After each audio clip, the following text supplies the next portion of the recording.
Assalamualaikum warahmatullahi wabarakatuh. Perkenalkan, nama saya Novia Syafitri dengan NIM 66612301159 kelas 4E. Di sini saya akan menjelaskan tentang analisis matriks aplikasi ISIM Kota Serang. ISIM atau Integrasi Sistem Informasi Manajemen Kota Serang adalah aplikasi layanan pajak daerah berbasis digital yang dikembangkan oleh Badan Pendapatan Daerah atau Bapenda Kota Serang. Aplikasi ini bertujuan memudahkan masyarakat dalam melakukan pelayanan dan pembayaran pajak daerah secara online tanpa perlu datang langsung ke kantor pajak. Fitur-fitur aplikasinya yang pertama adalah layanan PPP, lalu registrasi PP baru, lalu lapor PJDL, lalu verifikasi pembayaran, cek tunggakan dan pembayaran pajak daerah. Lalu selanjutnya analisis matriks aplikasi ISIM. Yang pertama ada Business Monarchy, di mana pada IT prinsipalnya inputnya adalah Sekda, decisionnya adalah Wali Kota Serang. Di IT arsitekturnya inputnya adalah Sekda, decisionnya Wali Kota. Di IT infrastruktur strategis inputnya adalah Sekda, decisionnya Wali Kota. Business Application Needs inputnya adalah Sekda atau Kepala OPD, decisionnya Wali Kota. Di IT Investment inputnya Sekda dan Kepala Bapenda, decisionnya Wali Kota. Yang kedua ada IT Monarki. Yang pertama IT prinsipalnya inputnya adalah Kadiskominfo, decisionnya Diskominfo. Di IT Arsitektur inputnya Diskominfo, decisionnya Tim Infrastruktur dan Kominfo. Di IT Infrastruktur Strategis inputnya adalah Tim Infrastruktur, decisionnya Kadis Diskominfo. Di Business Application Needs inputnya tidak ada, decisionnya Kominfo. Di IT Investment inputnya Diskominfo atau Staff IT, decisionnya Diskominfo. Yang ketiga feudal. Di IT prinsipalnya inputnya Kepala Bapenda, decisionnya Kepala OPD Bapenda. Di IT arsitektur inputnya Kepala OPD, decisionnya Subbank Infrastruktur. Di IT infrastruktur strategis inputnya Subbank Infrastruktur OPD, decisionnya Kepala OPD. Di Business Application Needs inputnya semua OPD, decisionnya semua Kepala OPD. Di IT Investment inputnya Diskominfo, decisionnya Kepala Bapenda. Lalu yang keempat ada federal. Di IT prinsipalnya inputnya Kepala Bapenda dan Diskominfo, decisionnya kesepakatan bersama. Di IT arsitektur inputnya kesepakatan bersama, decisionnya semua stakeholder. Di IT infrastruktur strategis inputnya semua stakeholder, decisionnya kesepakatan bersama. Di Business Application Needs inputnya OPD atau Kominfo, decisionnya forum bersama. Di IT Investment inputnya semua stakeholder, decisionnya forum bersama. Lalu yang kelima ada Duoplay. Di IT prinsipalnya inputnya adalah Kepala Bapenda dan Kepala Diskominfo, decisionnya Bapenda dan Diskominfo. Di IT arsitektur inputnya Kadis Diskominfo dan Kepala Bapenda, decisionnya Kadis Diskominfo dan Kepala Bapenda. Di IT infrastruktur strategis inputnya Kadis Diskominfo dan Kepala Bapenda, decisionnya Kadis Diskominfo dan Kepala Bapenda. Di Business Application Needs inputnya OPD sebagai user, decision Kominfo OPD. Di IT Investment inputnya Sekda dan Kepala Bapenda, decisionnya kolaborasi. Lalu yang terakhir ada Anarsi, di mana IT Principal bagian inputnya adalah staff IT, decisionnya masing-masing staff atau unit pengguna TI. IT Arsitektur inputnya staff IT, decisionnya staff IT. Di IT infrastruktur strategis inputnya staff IT, decisionnya staff IT. Di Business Application Needs inputnya siapa saja, decisionnya tidak ada. Di IT Investment inputnya masyarakat, decisionnya tidak ada. Selanjutnya saya akan menjelaskan tentang artikel penelitian e-government and e-governance, can it improve Indonesia public service delivery, yang ditulis oleh Bu Ayuning. Yang pertama, what?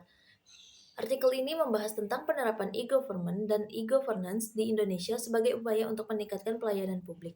E-governance merupakan pemanfaatan teknologi informasi dan komunikasi oleh instansi pemerintah untuk menyampaikan layanan kepada masyarakat. Sementara itu, e-governance lebih menekankan pada aspek pengambilan keputusan, kebijakan, serta tata kelola pemerintahan berbasis teknologi. Tujuannya adalah untuk mewujudkan pelayanan yang lebih cepat, transparan, efisien, dan bebas korupsi. Lalu ada why. E-government diperlukan karena sistem pelayanan publik tradisional di Indonesia dinilai tidak efektif. Masyarakat seringkali mengalami kesulitan dalam mengakses layanan pemerintah seperti pembuatan KTP, SIM pajak, dan perizinan usaha. Proses yang lambat, birokrasi yang rumit, serta maraknya praktik suap dan pungutan liar menjadi alasan utama perlunya transformasi digital. Dengan e-government, pemerintah berharap dapat memperbaiki kualitas pelayanan, mengurangi biaya pelayanan, serta meningkatkan kepercayaan masyarakat terhadap institusi negara. Lalu ada WU. Pihak yang terlibat dalam pelaksanaan e-government ini adalah pemerintah pusat, khususnya Kementerian Komunikasi dan Informatika atau Kominfo, yang berperan sebagai koordinator nasional. Pemerintah daerah juga memainkan peran penting, terutama daerah-daerah seperti Kutai Timur dan Takalar yang menjadi contoh dalam penerapan e-government. Selain itu, warga negara Indonesia sebagai pengguna layanan dan perusahaan swasta seperti PT Telkom dan PT Indosat turut serta dalam penyediaan infrastruktur dan teknologi. Selanjutnya ada where. E-government ini diimplementasikan di seluruh wilayah Indonesia, namun tingkat kemajuannya berbeda-beda. Beberapa daerah seperti Kutai Timur, Kalimantan Timur, dan Takalar di Sulawesi Selatan sudah menjalankan layanan e-government sehingga tahap transaksi. Namun secara umum, sebagian besar daerah di Indonesia baru sampai pada tahap awal, yaitu menyediakan informasi di situs web. Infrastruktur yang belum merata menjadi salah satu kendala dalam pemerataan implementasi. Selanjutnya ada when.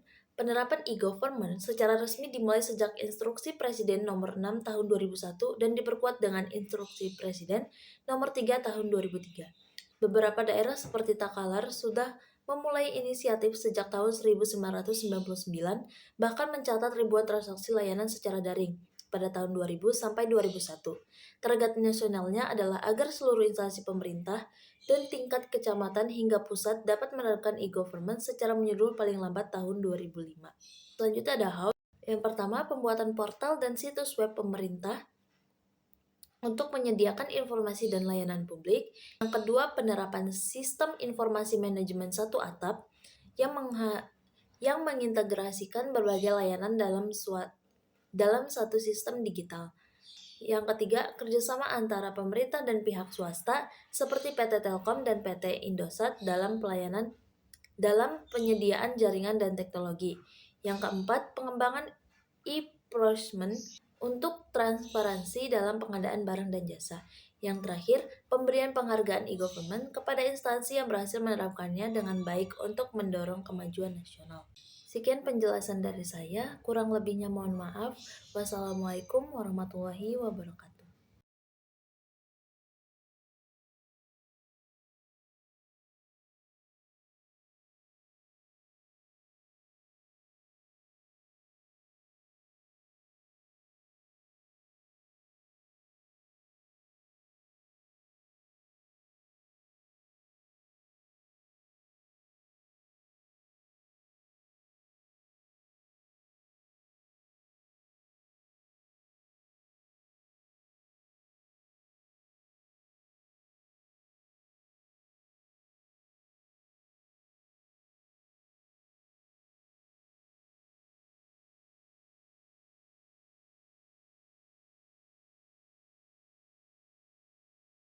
Assalamualaikum warahmatullahi wabarakatuh. Perkenalkan, nama saya Novia Syafitri dengan NIM 66612300159 kelas 4E.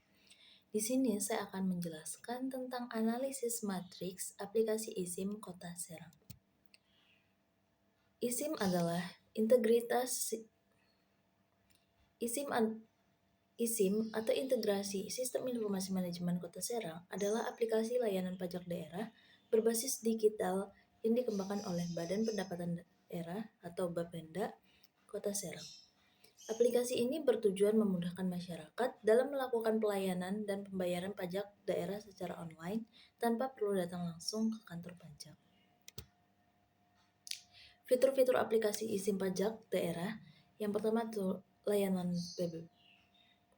Fitur-fitur aplikasinya yang pertama ada layanan PBB, lalu registrasi PP baru, lalu lapor PJDL, lalu verifikasi pembayaran, cek tunggakan dan pembayaran pajak daerah. Analisis matrik aplikasi ISIM menurut Well dan Ross. Yang pertama, Business Monarchy